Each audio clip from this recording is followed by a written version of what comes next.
Hello, my name is Carol May Whittick, your creativity and spiritual life coach and your host of Her Conversations, Tools for the Awakening.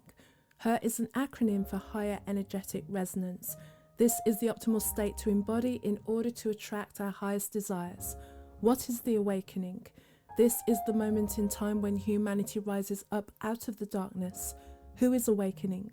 Each one of us present on earth today, reclaiming our sovereignty, seeking greater possibilities in our reality and looking for solutions.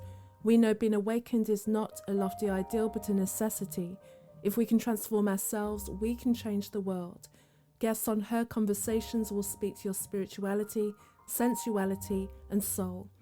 Listen to their stories and hear how they are in service to the world. Let their words and these conversations embolden and inspire you. Before going into this episode, may I invite you over to the sister podcast to this title, Her Inspirations.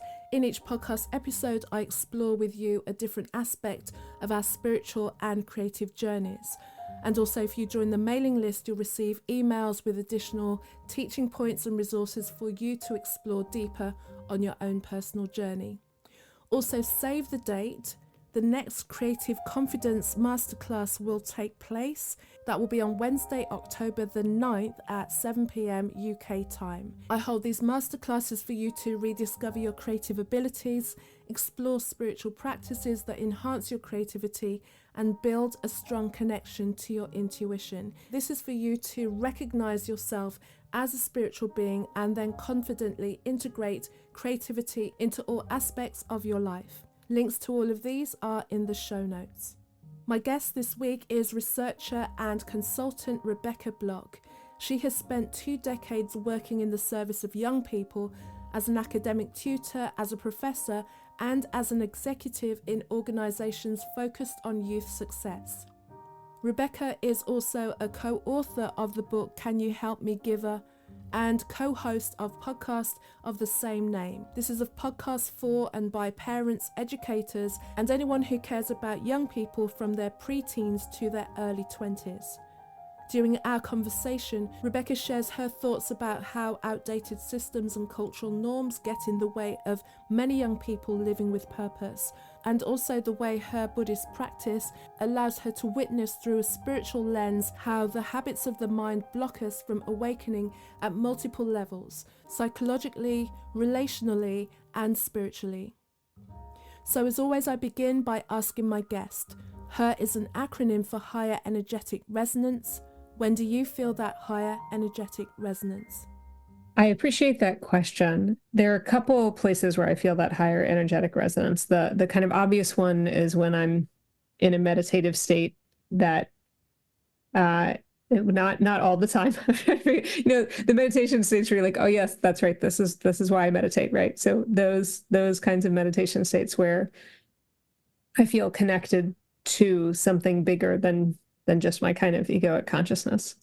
But what I've also noticed at other times that I feel that higher energetic resonance that surprised me, and that actually have driven a lot of my approach to work and research in the last decade or so, is that I also feel that resonance when I am genuinely present with another person, right? When we are engaged in something together, wholly focused on the conversation or the problem we're trying to solve or the topic at hand, in a way where a lot of the kind of preconceived notions drop to the side, and we're just there, really with each other and really engaged meaningfully in that moment. And I find those moments of connection and conversation really powerful and I very much appreciate the realization that I've had that they can happen anywhere. They don't have to happen with people that share the same spiritual practices as me. They don't have to happen in a spiritually designated time or place, right? They can happen at work. They can happen at a coffee shop. They can happen, in a range of times and places. Thank you for that. I love that response. And the fact that it can be with somebody who sees the world in such a different way. And I think at the moment now there's such an opportunity for us to really understand people who see the world in such a different way and are having such a different experience, because there lies the solution, to understand how they got there and why they're staunchly holding on to their beliefs, why we got pulled in one direction. You know, like if it is that you're speaking to somebody who is, I mean, you know, it's politics is kind of the main one that really Yeah. divides people, and just listening to, like, me as an outsider kind of looking at the split and the divide of the beliefs of left and right in America, and seeing what one group believes in, and that what they believe the other group believes, and then what they believe the other group believes about them, and who is right and who is wrong, and who's the bad guy, and you know, and Yeah. it's interesting, and trying to then understand why no one's stepping back and go, how did we get here? It's like, Right. we're here and this is what we're fighting for, as opposed to like, how did we get here, what happened to Yeah. split us down the middle, so, and push us so far to the edge that we can't even, you know, the control and the manipulation that's happened through media, and as a result of kind of really digging into people's traumas, Mm. is, you know, and it happens worldwide. You know, it's, I'm not saying it's not happening in the UK, but I think sometimes being an outside observer, you're able to see the wood from the trees a little bit Yeah. of how it's Yeah, done. I think you're right. It's easier whenever you're a little bit outside of something, regardless of the reason for it, right? So, um, I was listening to a podcast where Adam Grant was interviewing Rebecca Solnit the other day, and basically around her sort of pointing out like the internet doesn't need your opinions, right? And she was just sort of saying like it's become so much the expectation that everybody has a hot take on everything, Hmm. that there's just this kind of implicit or sometimes explicit pressure. Just walk around all the time, just putting, even if you've got minimal information about a topic, you've got, you know, like just putting your opinions out there, and moreover, putting them out in short, bite-sized pieces, right? Mm. And she was kind of pointing out, and it really resonated with me, of like, this discourages us from engaging meaningfully in nuanced ways, with any kind of topic. It discourages us from actual connection and communication across different perspectives, right? Because it's just kind of like, here's my strong opinion, quickly said, walking out, right? Like it's just like perpetual mic drop moments everywhere all the time. And she made the point as well, like, that doesn't just then affect what happens online, it also affects then the way that we walk around in our day-to-day lives, in the ways that we interact with people, right? And being in my 40s, it caused me to start reflecting back and going, okay, I remember using the internet certainly as a teenager, but social media was not a thing then, right? And like, what do I remember about the ways that we engaged in cultural, political conversations? What's different? Like, is it really different, right? And I could remember some things that felt different, right? It felt like that I had more conversations with people whose political views differed from mine, that were actual conversations rather than just, you know, bite-sized disputes going back and forth. And I do feel like, to circle back to that initial point of like, when we do that, when we come in attached more to our opinion than our curiosity, we miss out on the opportunity to feel any kind of connection and resonance in the presence of other people, right? It becomes something that we can only feel when we're by ourselves, or engaged in like non-conversation spaces, because we've increasingly, in my perception, prioritized our conversations being about, I'm stating my opinion, then you're stating yours. We're determining how closely our opinions align.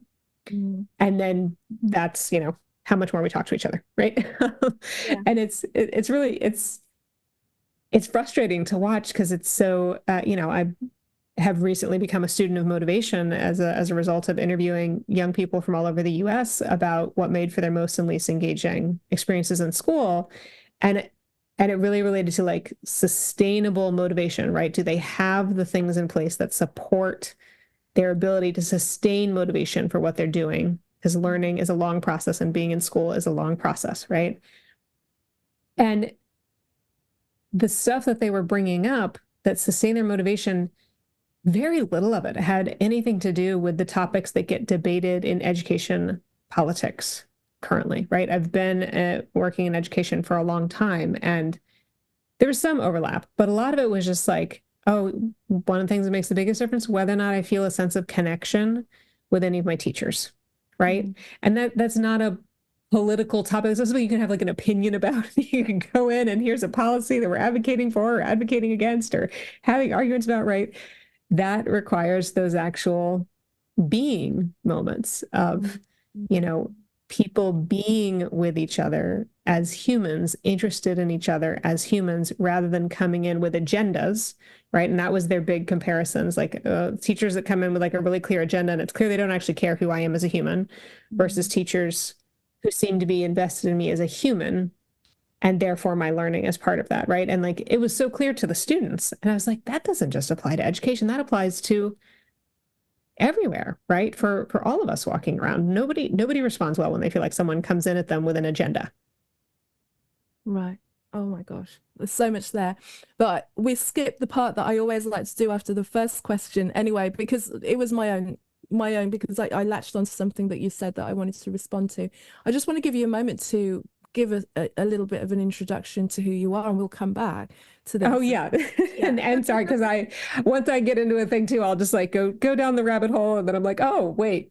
So thanks.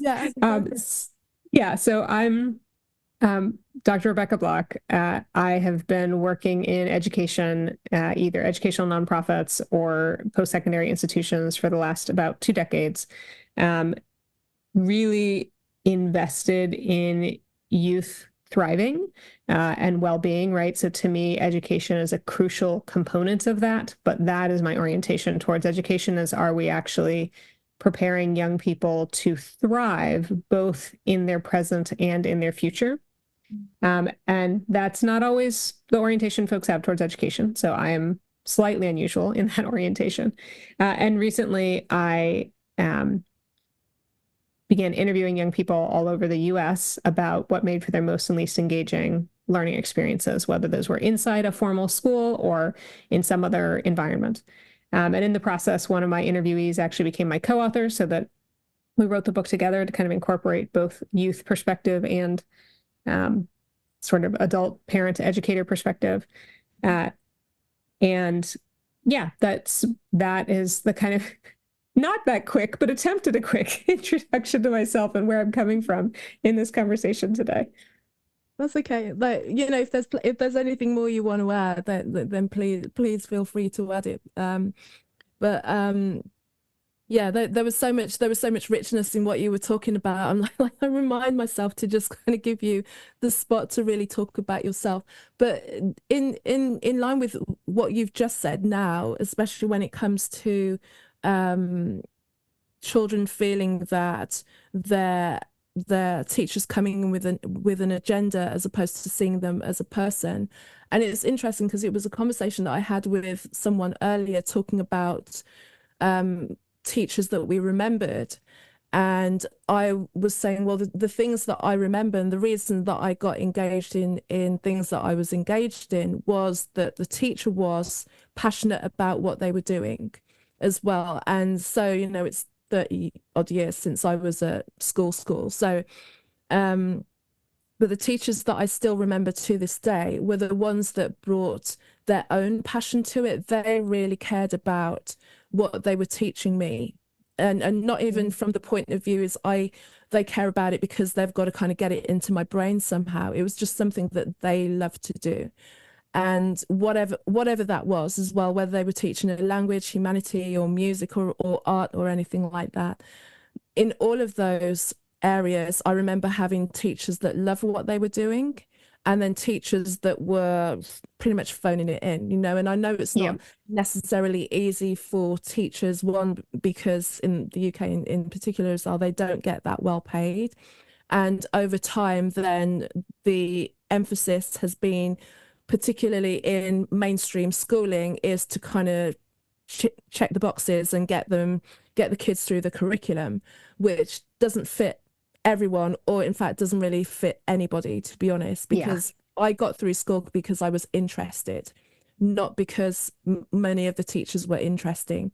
And that's kind of how my life has gone. It's like, if I'm interested, then I'll pursue it. And then if I meet someone who's interesting as well, then I'm going to learn faster and learn more, and also remember it as a joyous experience. But that's not really what happens.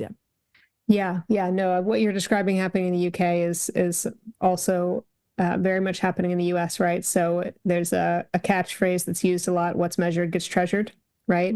And so when what we're measuring is how much content gets covered and how well that shows up in standardized tests of content, and teachers have, 14 million competing agendas shoved down their throats, and the curriculum changes every 2 years as, an administrator decides, now this is the thing that will solve all the problems. And, they're underpaid and overworked and under-respected, right? Like, it doesn't tend to be a super respected profession. I remember my younger child at one point expressing shock to realize that teachers are one of the least paid professions in the country. That one of those, he's like, what, because to him, teachers are everything. He's still in elementary school, right? So my younger one was like, what? How could they not be well respected and well paid? It makes no sense.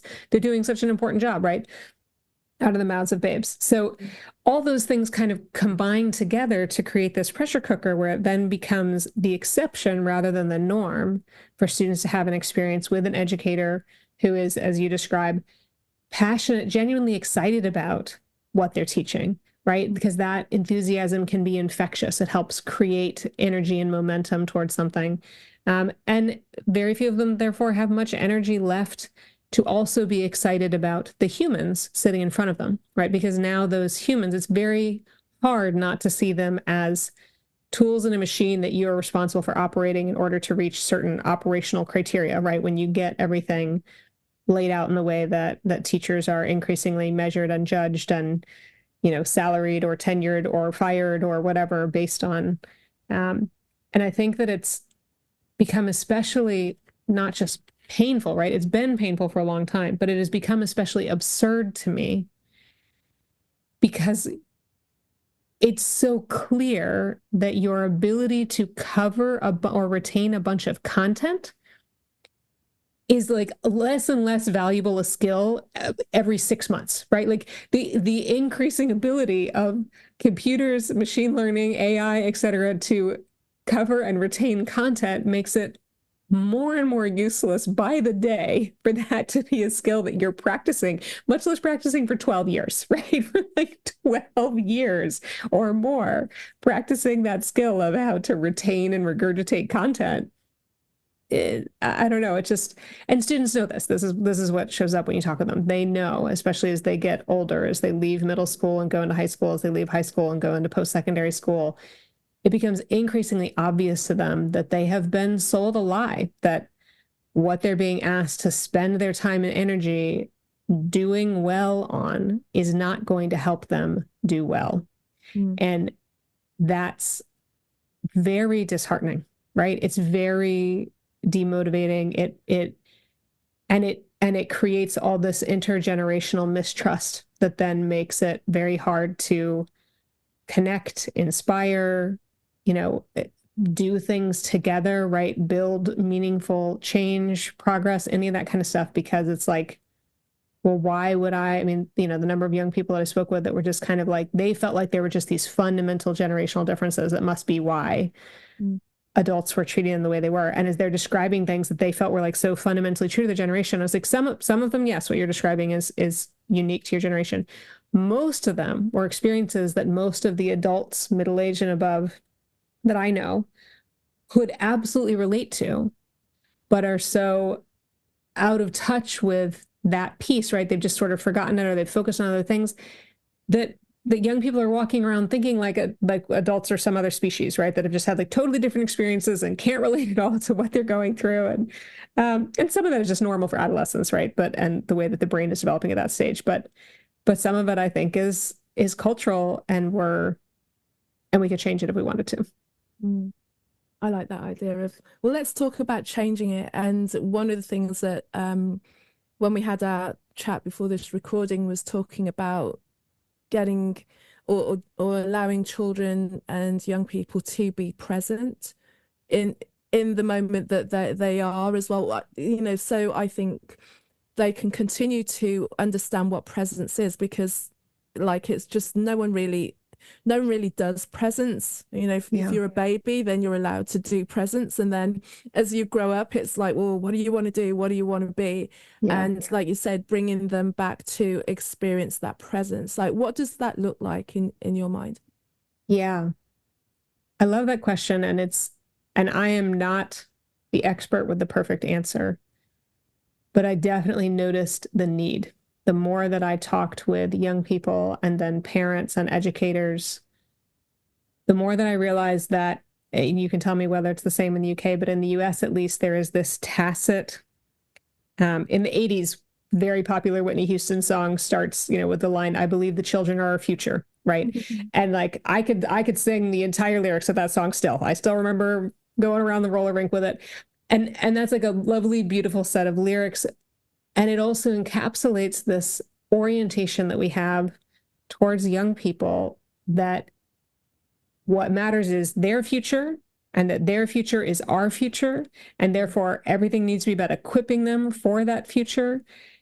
And it is troubling to me for two reasons, right? One is that we are selling ourselves and them a lie that we know what their future is and what they need for it, right?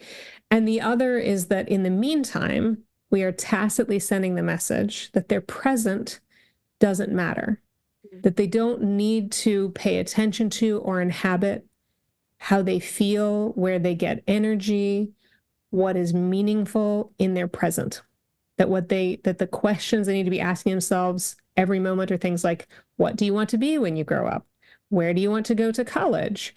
What kind of job do you want to have? What, always oriented towards their future, and then landing in their present only via backwards planning. And so while I believe project planning is a vital skill and I use it at work all the time, it also, I can very clearly see this in myself, and it matches with the experience I've talked about with other people, is so deeply tied in with a certain kind of anxiety. And for me, I'll just speak from my own experience, a kind of like spiritual anxiety, right? A deep discomfort with being okay with the present, and being okay with the knowledge that occupying the present, you have no idea what is going to happen in the future, right? You have none. You don't. You cannot actually control it. You do not actually know. Neither does anybody else, right? And it doesn't mean like, so just throw it all away and live life for the moment, right? I'm not like saying, yay, hedonism, and that's what school should be. But I am saying that when the only thing we orient towards with young people is their future, what we've missed is the opportunity for them to ever get the chance to practice or retain that knowledge that they have from childhood, right? Because we're born with it and we unlearn it. So to retain and continue to practice that ability to inhabit the present moment just for itself. And then we get a bunch of people that are stressed out, burned out, and they, at some point in their later adult professional lives, have to go back, have like a spiritual awakening, have a like major crash course in their life, huge health trauma, some kind of thing that causes them to go, oh my gosh, I've been doing it all wrong. I need to like get into mindfulness and meditation and, really learn to like inhabit the present moment, because this is not doing great for me to constantly be in the past and the future, right? It's like, well, what could we maybe just head that all off at the past a little bit and help us value our present from the get-go in the messages that we are delivering to the young people that we care about? Yeah, gosh, what a different world that would be if that was, and especially when you're talking about that kind of midlife, like awakening, where you're like, okay, I'm what's in front of me might be less than what's behind me. What am I going to do with that? Almost like the clock ticking down. One of the things that always gets kind of put over your head, especially as a woman, is the time is ticking. The clock is ticking, the time is running out, which you can't. Why would that not put a load of anxiety on your head anyway when you barely know yourself. Because if I think some of the choices that I made when I was in my teens and early 20s, like, you know, that some of them have stayed, and the idea of like being creative and that's exploration into spirituality has stayed with me. But that didn't mean that I hit the ground running it by any means. You know, I still had to do a good few wrong turns and course correct. But then there was always within that the idea that things were running out, time was running out. If I didn't do things by the time I was 30, it was over. Then I'm, you know, really pushing myself now, trying to establish something in my 30s. And then, oh my gosh, you didn't do it. It's the 40s and that's the menopause and that's the end of it. And what a shame. Anyway, better luck next time. And we're all kind of living in this, like on this treadmill of like this, you know, like sand, just seeing the sands of time run down and run out.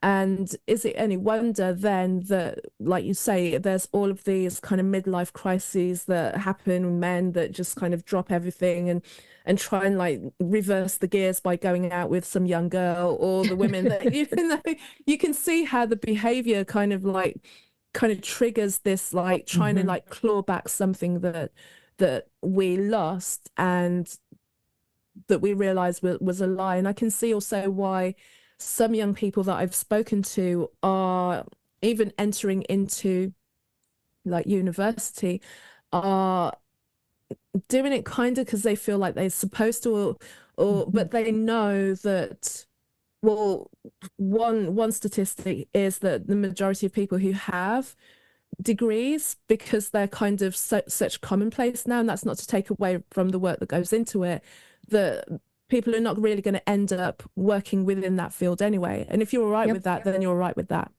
But it's a lot to put in, and especially if you kind of start the beginning of your life then financially burdened by the choices that you made in pursuit of an education, and then you get chased for the next 20 or 30 years of your life to kind of come good on that loan. So already you enter into adulthood under this financial stress, and then you enter into all of the things that you should have, which are, you know, material. You've like, have you got a car yet? Have you got a house yet? Are you married yet? When are your children coming? What, you know, like all of these things. Is it any wonder that we're all kind of running around like headless and not back into the center of ourselves at any point until we decide, until we realize that that's not it. But going back to talking about younger people that I've spoken to that are like, yeah, I'll do university, but then, you know, like it's hard for them to buy into the idea of an education from their parents who then spent years working in jobs that they clearly despised and then came out the other side. It's like, how can they give anyone any kind of advice when they didn't do anything, you know, that's worthy of like inspiration from their children? That's not to say their children don't respect their parents for the work they did, and that, you know, they brought in an income that put a roof above their heads and gave them gave them the things that they want, and maybe opportunities that were slightly more advanced than their parents, yet they don't see contentment in their parents, and they're about to walk into this 40-year tunnel of unhappiness. You know, is it any wonder that they're going, I don't want to do that? Right. That there's some questions and some, wait, exactly what is the bill of goods that you're selling me? And are there any guarantees on it? Right. Like, you know, kind of the same way that you'd look before you bought a really expensive product. You'd be like, is there a warranty? Right. Is there a return policy? Is it right? Like, you know,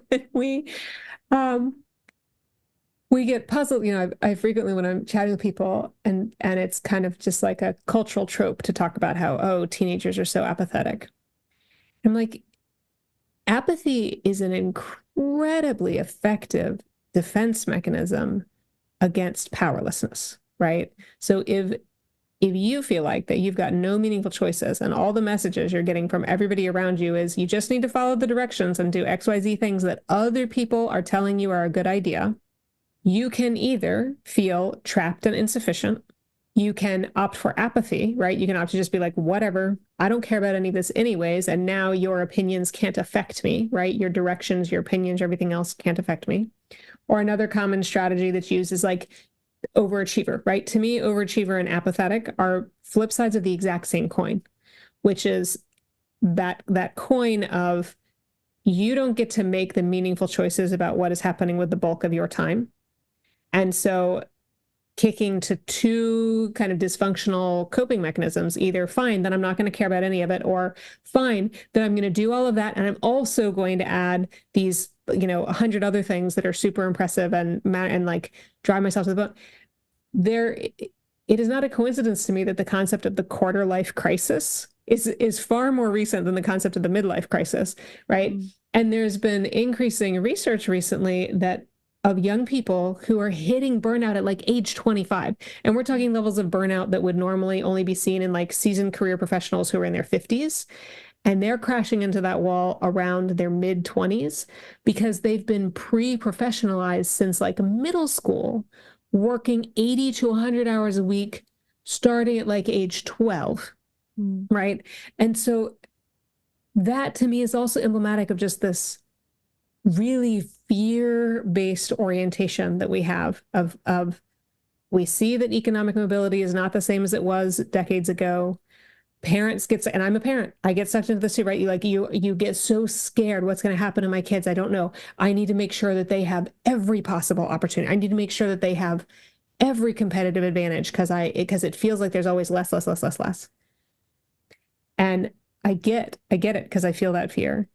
And the only thing that I've found helps me as a parent is to stop and go, okay, it's true. I don't know. It does seem like that economic mobility is not what it once was. It does seem like that it's very uncertain what kind of jobs will still be available and whether or not my kids will be qualified for them. But no matter what it is, I can guarantee, the one thing I can guarantee is that if my kids are able to occupy the present moment with resilience and openness and curiosity and agility to be flexible, to pivot, they will be better prepared than if they have clinched onto a thing or a handful of things going, this is going to be my ticket, right? And I just have to get to this level in it to have safety.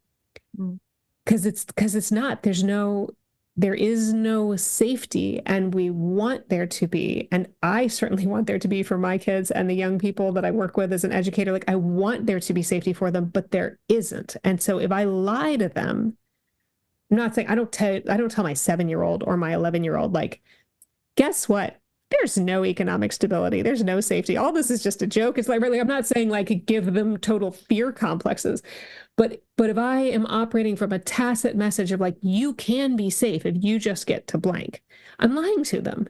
And I don't want to lie to them. I don't want to perpetuate that lie that they will wake up to at some point and then feel either betrayed if they believe that I knew and consciously did it, or like I'm an idiot who can't relate to what their experience is if they believe that I just didn't understand or know how that went, right? And either of those things means to me that I feel like I haven't done the best job that I could as a parent or as an educator. Well, it's good that you're seeing it that way. Like I said, because there's been experience of or maybe these are things that just don't occur to the majority of people who work in education. No, I know that what got sold to me was based on, oh, you're tall, you'll be good in the police force. Like, give me it was never going to be that, but like the careers person at school. But just not remember having anyone who was passionate about what they did. And I went to a relatively good school as well. It wasn't easy to get into, but it was like you said, you do this and you'll be okay. It just didn't sound like a good idea to me, so I didn't really do any of it, and I kind of went my own way. Whether that's the right or wrong thing, no, who knows? But this is where I am. But there was the idea that no one was ever really thinking about our future, and now, as somebody who is the age that the majority of my teachers were, I wonder what was going through their minds, when they would just be in this career for 5, 10, 15, 20 years and just see waves and waves of potential just pass through them and not ever want to really tell people about life. Like the maths teacher who just gave us a load of algebra but didn't really tell us about how we should use maths to get through, Yeah. like things like that, like give us real life skills or give us a perspective as to, we can learn all of these facts and figures. You can dive headlong into your chemistry and your physics, which was something that I love. But since I stepped away from school, I, never used it. Maybe it's kind of helped me to explore things a little bit deeper, but it's never been useful. It's wondering when education or when mainstream education, because I know other modalities of education kind of more open to things like this, will think about, like you say, the humans that are coming past them and the fact that they are going to be the working force of society in 10 and 15 years later, and you're just sending more lambs to the slaughter almost, knowing that somewhere down the line all of their stuff's going to come up, all of the realization that that's not it, and then wondering where the time went and wondering what you can make of what you have left or what you didn't do, or and some people find it and others, that apathy continues, and then it kind of gets solidified into people who are really despondent with their life and then have almost a resentment to the youth. And I don't know if it's a resentment to the youth because of their innocence, because of their innocence and because it represents the opportunity that they have. And would that person be big enough to go, do you know what? Let me just tell you how it is from my perspective, the reality, and then make of it what you will, and make better choices so that we don't get another generation of unhappy people that then create more unhappy people and no one speaks to each other, Yeah. Yeah. I read a really interesting, a friend forwarded to me yesterday, the results of a big, focused on the US, but a big poll that Gallup, which is one of the big polling institutions here, did, surveying, I think almost 2,500 people aged 12 to 26 last year. And one of the things that they found that I thought was really interesting is that, unsurprisingly, level of happiness correlated most directly with how meaningful, relevant, important, and motivating the young person felt their school or work, because it was going up to 26, or some of them were in the workforce, was. And that perception of importance, relevance, meaning, motivation went down with each subsequent age group. So in other words, the middle schoolers were more likely to feel happy and to feel like what they had was meaningful and relevant than the early high schoolers, who are more likely to feel it than the late high schoolers, who are more likely to feel it than the early college students, who are more likely to feel it than the late college students, who are more likely to feel it than those who entered the workforce. Right now, I don't know. They did this as a quantitative research. I don't know that. I did not talk with the people who participated in that survey. I don't know the qualitative complement to it, but the compliment that I immediately noticed from the qualitative research I did, actually talking with young people and engaging in all these conversations, is that one of the big things that causes that happiness and sense of meaning and relevance and purpose and motivation to go down is that as they get closer to or actually enter the workforce, they realize how much of what they had worked so hard to do, or maybe even just worked mediocre, but still spent a decent amount of time on, right? They're still spending 40 hours a week on it, even if they're not doing any of the work. How little use there was, how much they had trusted. And this is the thing that, like, it actually chokes me up sometimes, right? Is that, like, until they hit adolescence and they start really questioning the adults around them, by and large, young people start off trusting the adults around them. Unless they have traumatic experiences that teach them that's not safe. The orientation is to trust the adults around them, that those adults know how to keep them safe, that those adults are telling them things that are for their own good, that the things that they're doing are for the best. And to see that go down and to look and know that, you know, a lot of things we're asking middle schoolers, high schoolers, sometimes even college students, although, you know, less so, but there you're like racking up a bunch of loans to do it. That a good percentage of what we're asking them to do is not actually helpful in their future, right? And it's not being done in a way that could be meaningful in their present. I am not trying to make the case that, you know, people should only study exactly the thing they're interested in from the time they're like age 10 on. However, like you need exposure to a variety of things. But if that exposure is happening under the guise of you need to know this, and you also need to know this, and you also need to know this, all these things are going to be important to know in your life. And that's not true. Like what kind of damage is that doing, right? Could we instead say, hey, exposure is important for creativity, for openness to new experience, for discovery. You don't know. You're young. You don't know what it is that is meaningful and interesting to you. We want to orient this to you having a variety of experiences and being able to connect with a variety of people in a variety of areas to do more internships and shadowing and volunteering and hands-on projects and collaborations and identify a problem that you see that you want to solve in your community or your school or the world, right? Like, if we took that approach, would they cover the same amount of content that they currently cover? No. But would we be losing something or would we be gaining something, right? Those are the types of things that I find myself wondering, especially when I'm like sleepless about this stuff and I'm seeing my own kids go through the public education system, because there's great, and here public is what is standard and you don't have to pay for, and private means like a parent or someone else has paid a fair amount of money unless you have a rare scholarship opportunity. And so basically parents who are concerned about this and have money, they just opt out, right? They opt out of the system in the US and they send their kids to these, you know, interesting, progressive, project-based schools that you have to pay an arm and a leg for.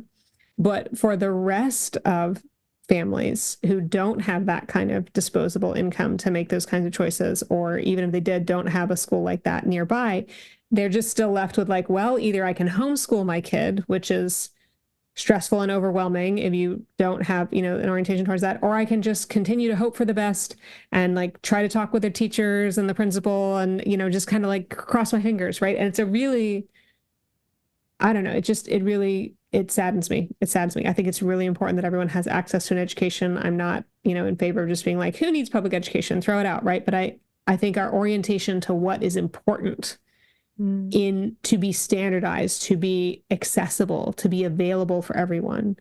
I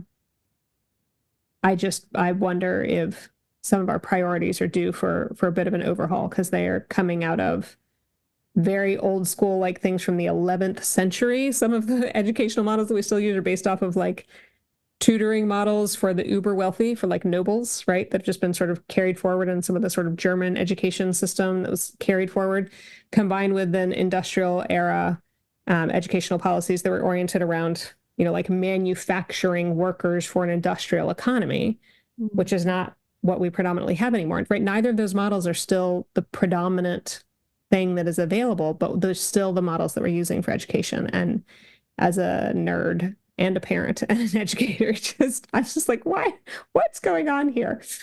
I've been rambling on too long, Carol, sorry.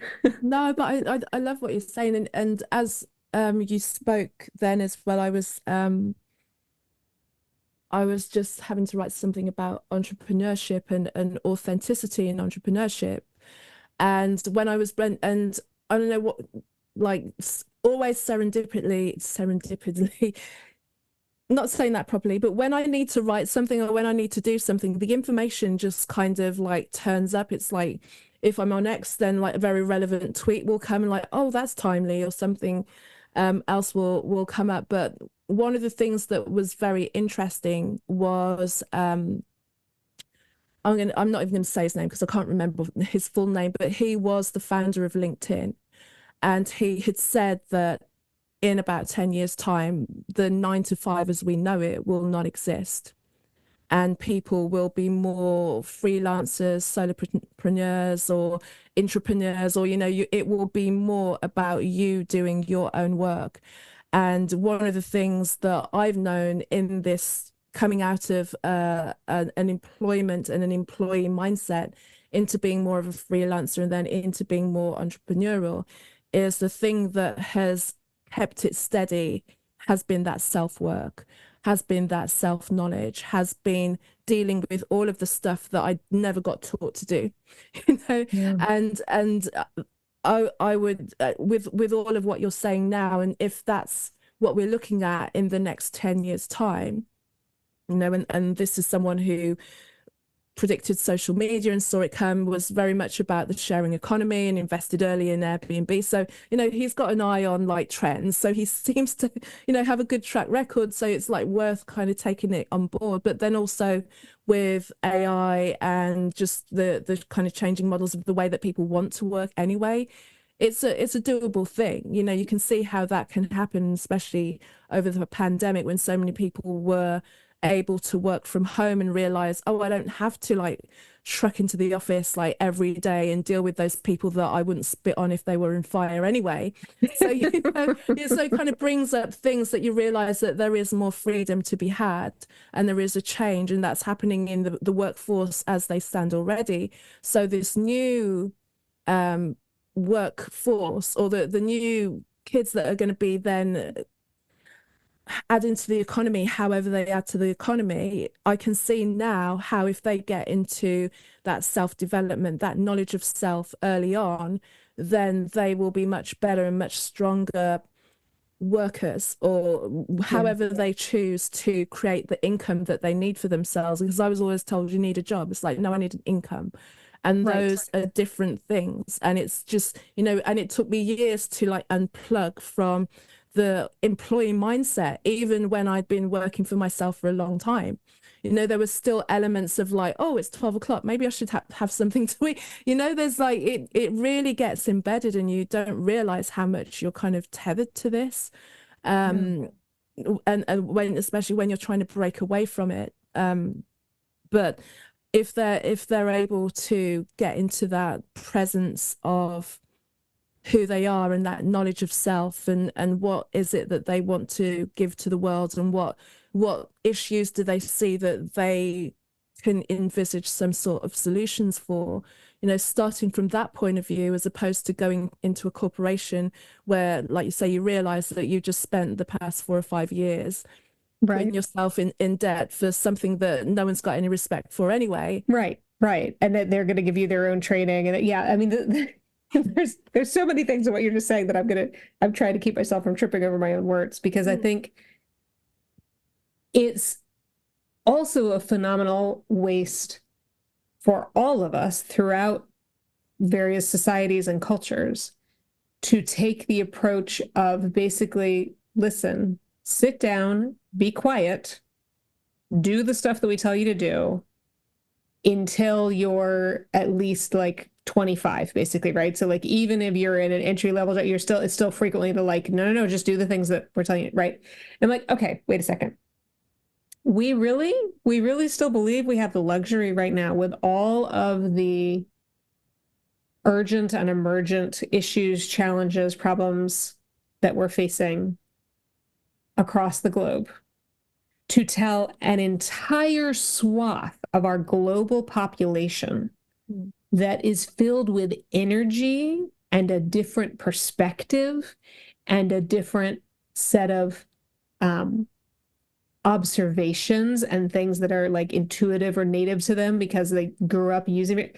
We're going to tell all of them, nope, you got nothing of value to contribute to this right now, and not for another 15 years, right? It's like, what?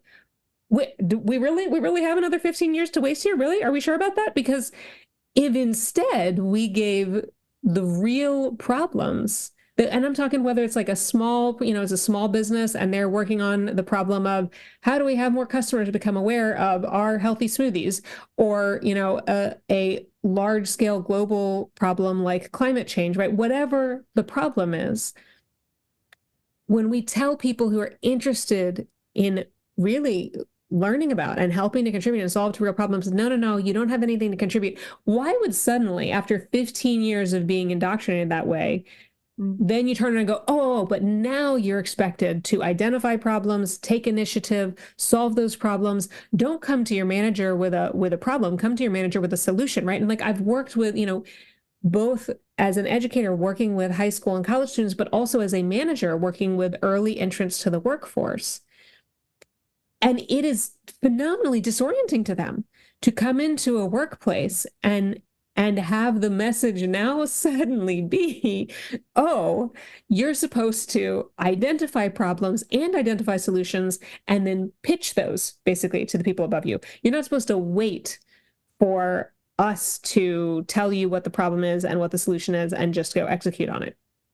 Right. And that's a really disorienting message. And it instead, we just worked that way from the beginning, right? Like, okay, let's have middle school, let's have high school. It's like I spoke with students who were in really phenomenal programs where one was taking a business class where like the way they did the business class was they went and actually served as consultants to local small businesses to help them solve problems that they were as high school students, right? Like they were out there not just shadowing, but like actually getting engaged and coming up with creative solutions. And were their solutions always perfect? No, but that's fine, right? Like they were getting the chance to try, and it was no harm to the small business to be able to say, yeah, here's a problem we're trying to solve. Do y'all have any interesting or creative ideas about this, right? Like, let's consider them, right? And like that kind of model, it's not that hard. It exists, right? It exists.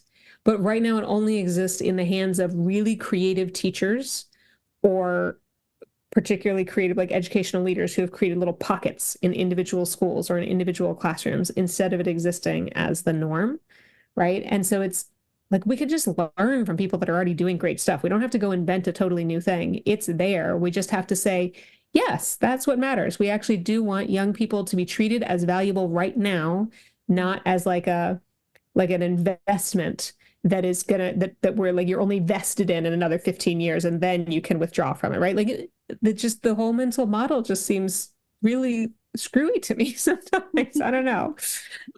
Yeah. Oh, thank you. Yeah, it's as you were speaking, I know this might sound a little bit kind of sideways. There was it went a little bit viral. I saw it on Instagram, but it was a local businessman, and I think he either did windows or something like that, you know, like kind of something within the home.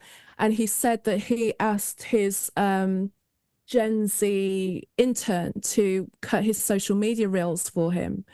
But what I'm assuming it's a girl, I don't know for sure, but like what she'd done is he had this way of taking a deep breath before he started to speak.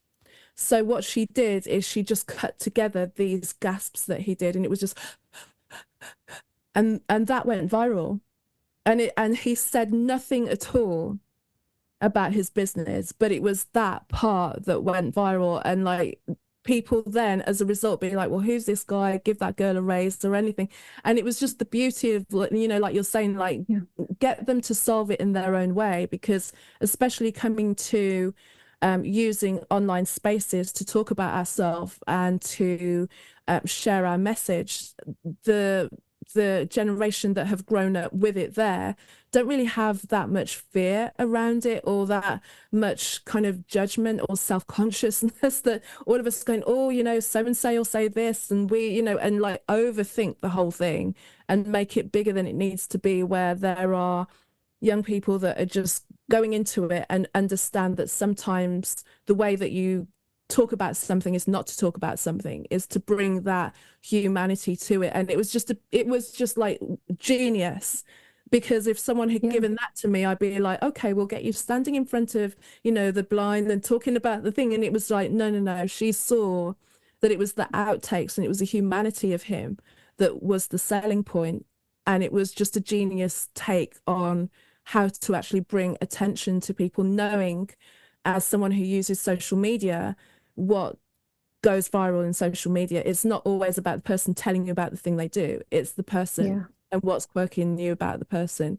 And, you know, it just really, I was really struck by it. I can't, like I said, I can't even remember what he did. And it just went around the internet, whereas his regular reel would never have done so, probably. Never. Yeah. I so appreciate you sharing that story with me, because I am very fortunate that a number of young people have been interested in collaborating with me and my co-author. And my co-author is one of them, but you know, really in collaborating with her, because I was just basically like, I don't understand social media. Like I'm good on LinkedIn enough, like good enough. And everything else is just kind of like, "Meh, I don't know. I'd always avoided it for the sake of my own mental health. And then you publish a book and it's like, okay, you really need to have a social media presence. And I'm like, ooh. Yeah. And they have had this, group of young people who my goal is then like, what can I do to support you with the things that I am good at? Because this is not what I'm good at, but it is what you're good at. You have ideas, run with it. What can I do to help you turn the things that you're running with into something that will help you in your college work, in your career development, right? And so I'm basically, being like an ersatz career coach to them, saying, hey, here's how you can use this idea, right? Let's track the metrics. Let's look at the baseline. Where's the book ranking at now? And then let's have you do your week of campaign, and then let's look at where it's ranking at then, so that you have metrics that you can carry into your career that you want to do related to marketing or other things like that, and say, I doubled the book ranking for, whatever, like to the things that they wouldn't be thinking about, right? That because I'm boring and middle-aged and old and have worked in a number of jobs for the last couple of decades, that I could think about as a manager, but not as a manager coming and being like, here's the thing for you to do, and here's how I want you to execute it, and here's the date, right? Coming in and saying, you run with whatever it is that you think is exciting and going to work. I don't know. You know this better than me. I absolutely appreciate all of your ideas and your enthusiasm. Here's my values. I just want to make sure that it doesn't come across as anything that's like hurtful to anybody, right? But like, basic parameters, and then run with it. Mm. And then what can I give that's of value to them, right? So that this is a real exchange, so that I'm not capitalizing on their labor and taking advantage of their youth and energy, right? But like, how can we make sure that this is equally beneficial? And they've been so excited by it, right? They're like, this is so much better than the other internships I've done. I've been deeply humbled and grateful for it, right? And I think there are those models available, right? That if we lean into them, could be more and more meaningful. So I just really appreciate you sharing that story. And of course, I couldn't say that in a short way. I had to add my own long story to it. But I like the way it's fine. Don't worry about that. And if for any reason I come across it, I'll kind of forward it to you. Like I said, I can't really even remember what it was for. It was for something just very everyday. It wasn't like a big corporation, but it was kind of like a local businessman who wanted that thing, and it was just the way that it was a genius thing.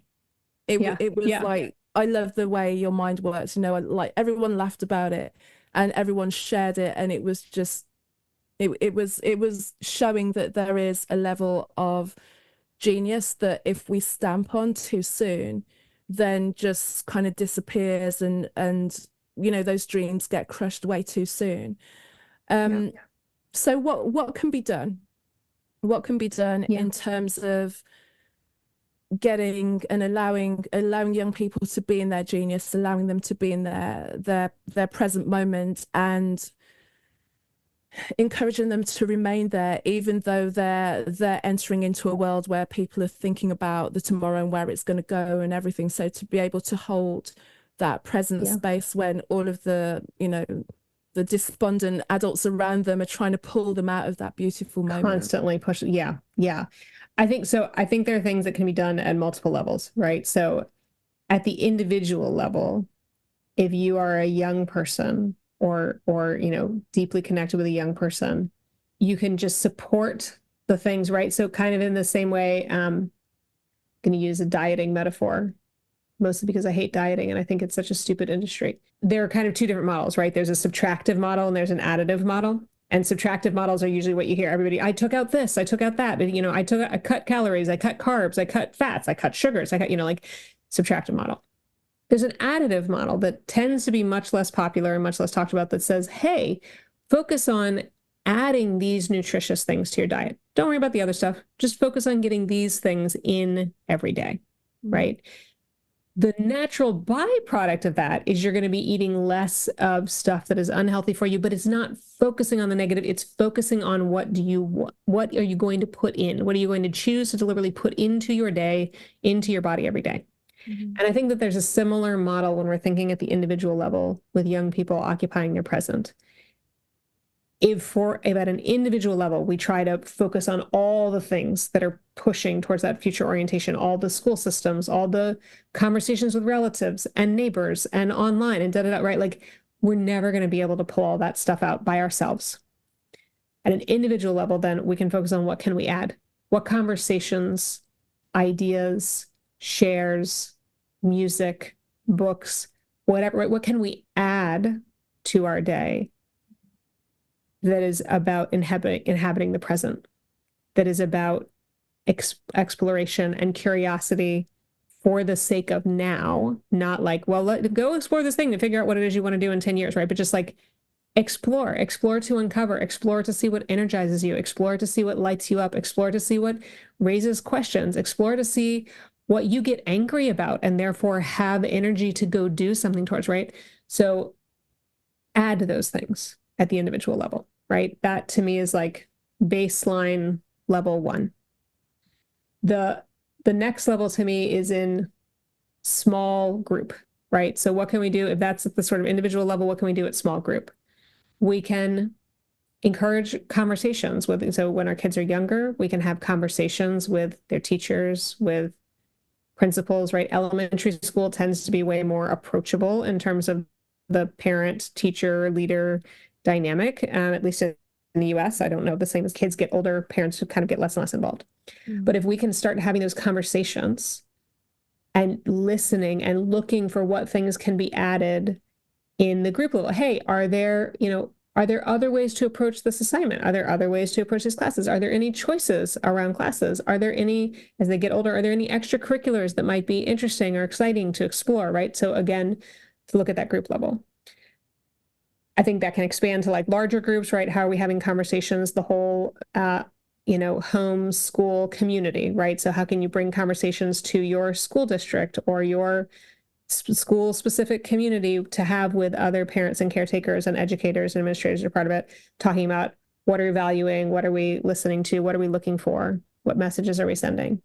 And then finally, at the systems level, it has to do with getting involved with, as much as I don't love a lot of politics, but it has to do with getting involved with school boards, right? It has to do with showing up at board meetings, talking to board members, voting for school board members, and advocating for, hey, again, what's measured gets treasured. So if you take that additive thing, you say, what is it that we're going to measure that will tell us whether or not students are engaged, that they feel like that they're doing is meaningful, that they feel like what they're doing is helping them uncover and discover things about themselves, that they feel like that they're able to be present, that they're emotionally fulfilled, right? What are we measuring? Because we're seeing all the flip side of it. We're seeing the skyrocketing rates of anxiety and depression in young people.